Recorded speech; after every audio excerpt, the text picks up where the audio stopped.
It has been a terrible week for Karens. Whether it's been at a Phillies game or at Cracker Barrel, things are not going well for the women who decide to ruin the world for everyone. Today, we'll take a look at what has happened, what's going on, what's going down, and how the internet even learned a huge lesson when it comes to hunting down the Karens.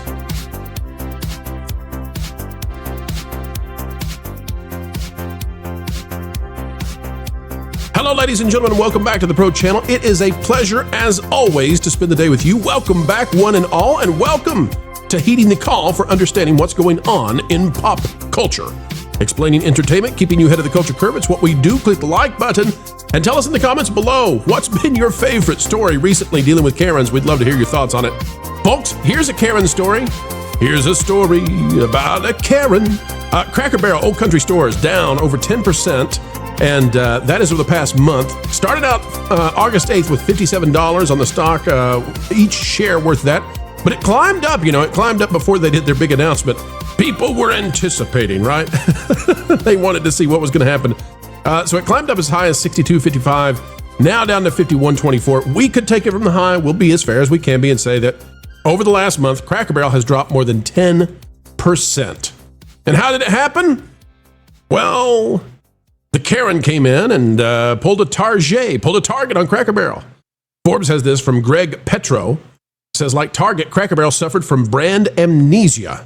Now, I'm going to get to the Phillies Karen in just a minute, the baseball Karen. We'll get there in just a minute. Hang with me, folks. It says, imagine the Disney logo without the castle, or Wendy's without the pigtailed redhead, or Starbucks without its green mermaid. I thought she was a siren. Same thing, I know. Now you have some idea of the dismay that greeted the recent attempt by Cracker Barrel, $1 billion 650-store restaurant convenience store chain to retire its distinctive silhouette brand of a mythical old-timer and his barrel. In the absurd way that such sideshows get blown out of proportion, this one briefly became fodder for the endless squabble. Cracker Barrel, commentators groused, had gone woke, somehow betraying its roots in the American heartland. Well, it had. Social media users judged the new text-only logo soulless. Tommy Lowe, co-founder of the first Cracker Barrel, told a national television reporter they're trying to modernize to be like the competition. Cracker Barrel doesn't have any competition. Tommy Lowe's take was spot on. That's exactly right. So how is it that Cracker Barrel did what they did? Well, they got Karenified, right? Karen's CEO came in, decided that she didn't like what it was, wanted to make it woke. How did she make it woke? Well, she got rid of all the stuff that makes Cracker Barrel what Cracker Barrel is. Get rid of the cute little fancy drinks, bring in the mimosas. Get rid of all the authentic items all over the walls that have been collected over decades. Put up some bland, barn chic Hobby Lobby stuff, Hooby Looby. And I love Hobby Lobby. Folks have gotten a little irritated with me for saying that. I'm not trying to dismay or dismiss Hobby Lobby. I'm trying to say that when you've got Cracker Barrel, this giant corporation that's collected all these items all over these years, and suddenly they're throwing them away, giving them away, and they're putting up fake stuff, that was printed out yesterday, that's a problem. That's dumb. It's inauthentic, right? People want authenticity. Karen did not. We've had some more Karen stuff, though, going on. But boy, it's been a bad week for Karens. Started with Cracker Barrel. Now, I want to say, not all Karens are women. Polish CEO Peter Szirk apologizes for stealing hat from child at U.S. Open. This was the week prior. This sort of set up what happened, okay? Because what happened was we had this massive situation with, and no, we're not going to promote it. Hey, X, get rid of that. Okay. We had this massive situation where this Karen comes in to steal a baseball from Birthday Kid, right? You all know about this. It says, I'm all about holding people accountable. This is me. This is me yesterday, I believe. I'm all about holding people accountable. That said, putting the Phillie Karen cell phone and address online is inappropriate and dangerous, doing others, even the awful ones. Now, this woman's nuts. This woman is crazy. And I don't know if she's crazy and nuts every single day, every single minute. I only know that when she didn't win that baseball, she went bonkers. And you saw it, and the whole world was outraged. They wanted a scalp in the same way that the CEO of the Polish company, the guy who stole the hat from the kid, the internet sleuths were on a roll. Cracker Barrel had crumbled. The CEO of the Polish company had to get the hat back. And isn't it a wonderful thing, ladies and gentlemen? It's a wonderful thing that people are being held accountable for their actions online to a certain degree. But I want to remind you, what did I have to say on this? If we go up, I'm all about holding people accountable. That said, putting the Phillie Karen cell phone and address online is inappropriate and dangerous, doing others, even the awful ones, right? The biblical teaching, do it unto others as you would have them do unto you, right? And we've all had some bad moments. Now, I have no issue with holding her accountable whatsoever. She should. And listen, she's not having a good time. I'll guarantee you that, eh? However, why do we hold on to our principles? Think about it. Why do we not go as far as the woke crazies and zanies go? Why are we principled people?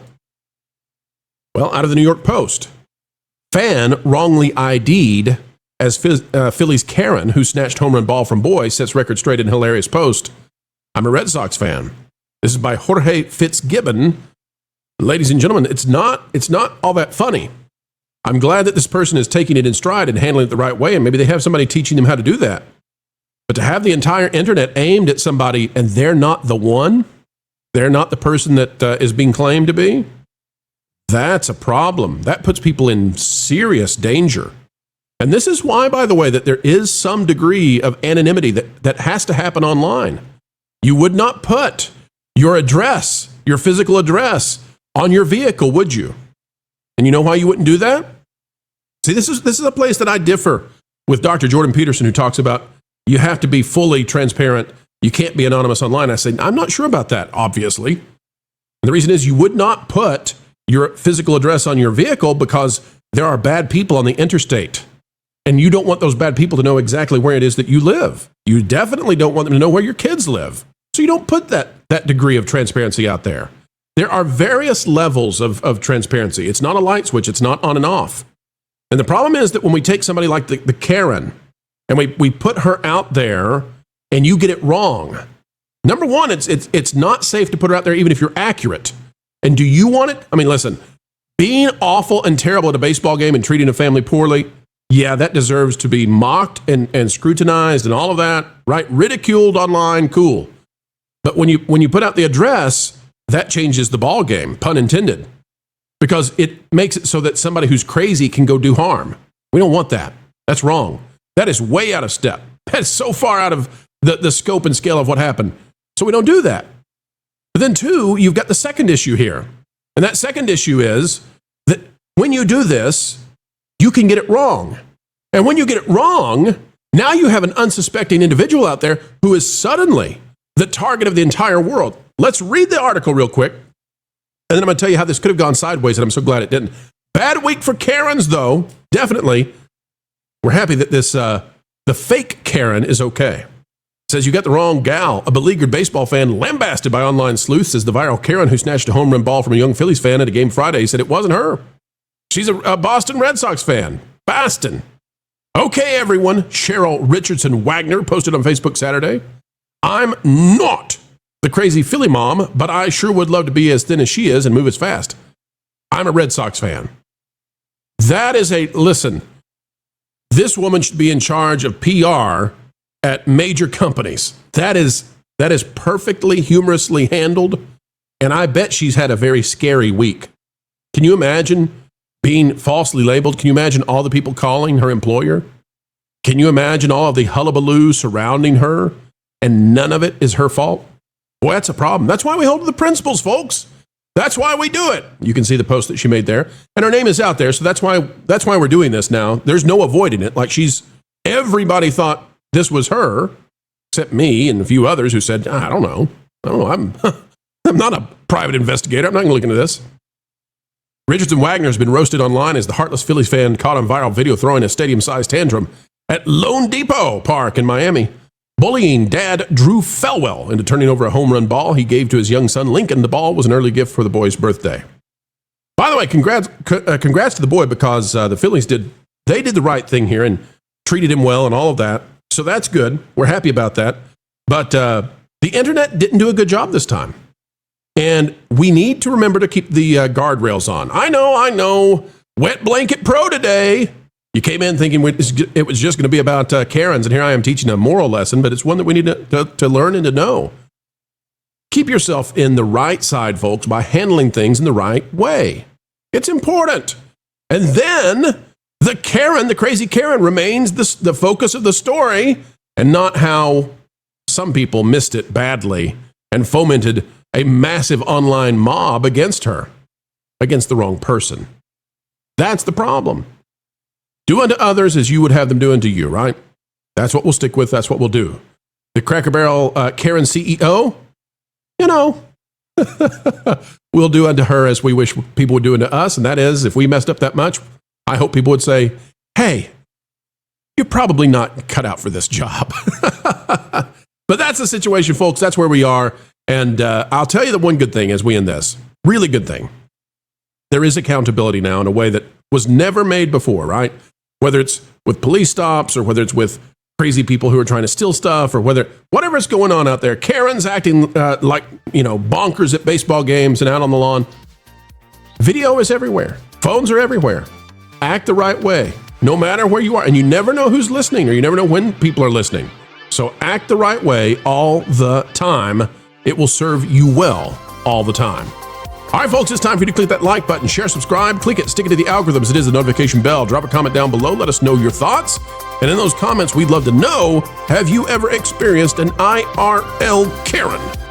That's in real life for those of you out there who are still learning the internet lingo. J/K, I know you know what you're doing. All right, folks, we've got a pro show tonight. We hope you'll be there. 10 p.m. Eastern. Would love to see you there. And a pro show tomorrow at noon Eastern on the channel. Until the next time, we have the honor, the joy, the privilege, and the pleasure of spending time with you. Keep learning, keep growing, and as always, keep having fun.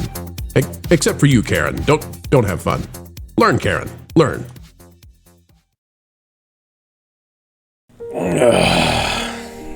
Now, this is wonderful. No interruptions, just relax radio on Prelude Pro Radio.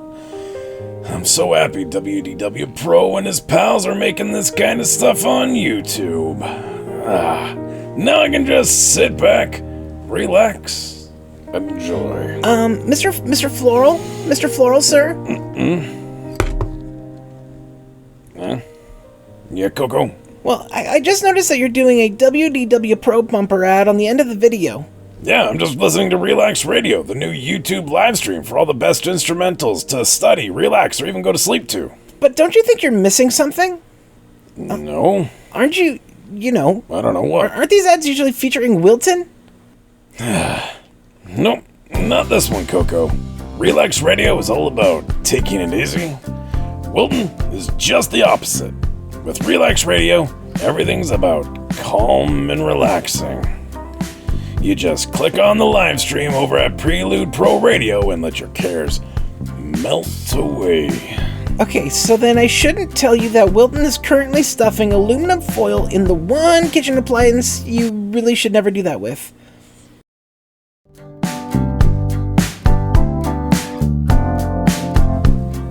Wow. I gotta say, cooking these days is far more exciting than I remember. That goldfish, though, never want to see that again. Woof. Well,